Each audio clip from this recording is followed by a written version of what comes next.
So much is going on in Iran, it's hard to keep up with. For starters, they did just elect their new supreme leader, Mojtaba Khamenei, which is the son of the late, recently dispatched Ayatollah Khamenei. Also, Iran has retaliated toward Israel with missile volleys attacking an energy sites in the Gulf, of course, causing yet another spike in fuel prices.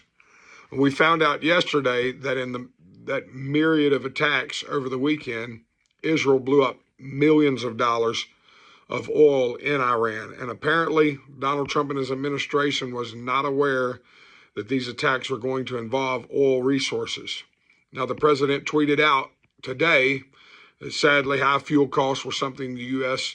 citizens was going to have to pay for a short period of time due to the war. And as soon as the threat was over, we should see those oil prices drop back down to a more affordable price point.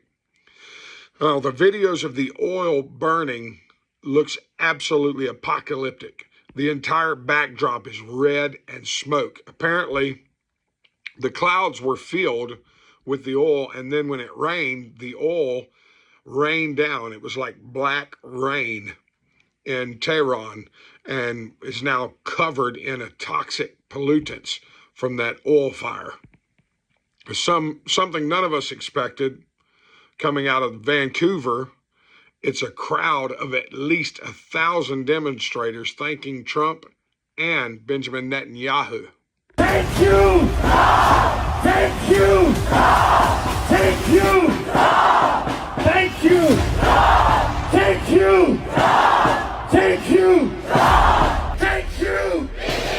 Thank you! Still, the political pundits want to create the negative story that this war is not something the Iranians want, even though we continue to see demonstrations like this of Iranian people widely in favor of the war all over the world. Now, I want to break something down for you real quick regarding the government of Iran. So there are definitely could be some confusion in the last few days. You've heard talks about the president of Iran coming out and making statements.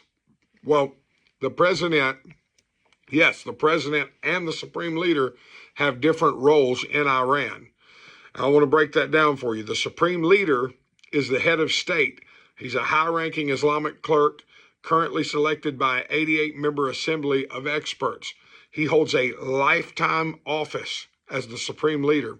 He is the absolute authority in Iran over the judiciary, over state media, and over the military.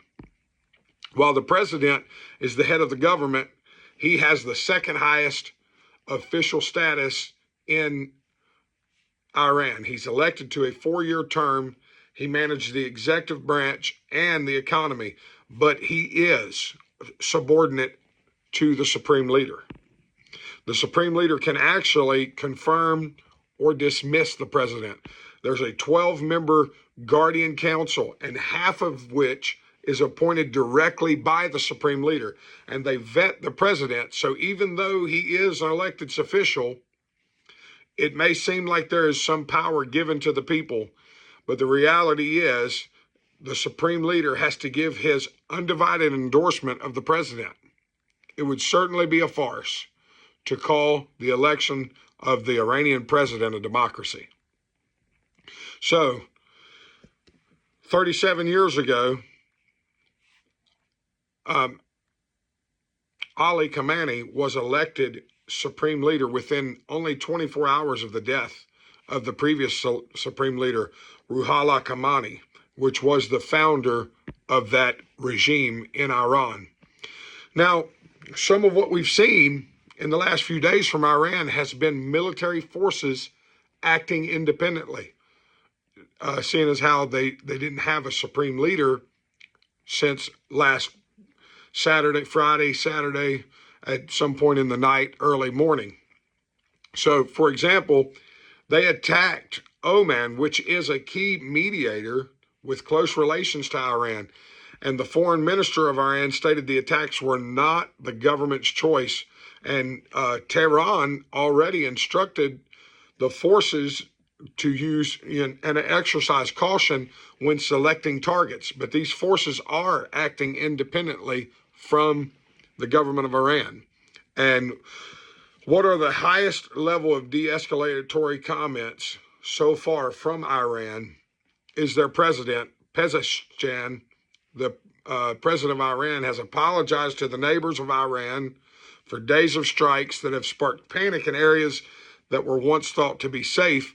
Since he took office, the president has presented himself with an almost air of regret. He showed a regret for the killing of demonstrators by the thousands and demonstrators, protesters, and he's made apologies for that. He's made apologies now for the actions of the armed forces, indicating they acted without a government authority. Now, moments after he made statements that Iran would hold attacks on its Gulf neighbors under certain conditions, several of those neighbors reported brand new strikes.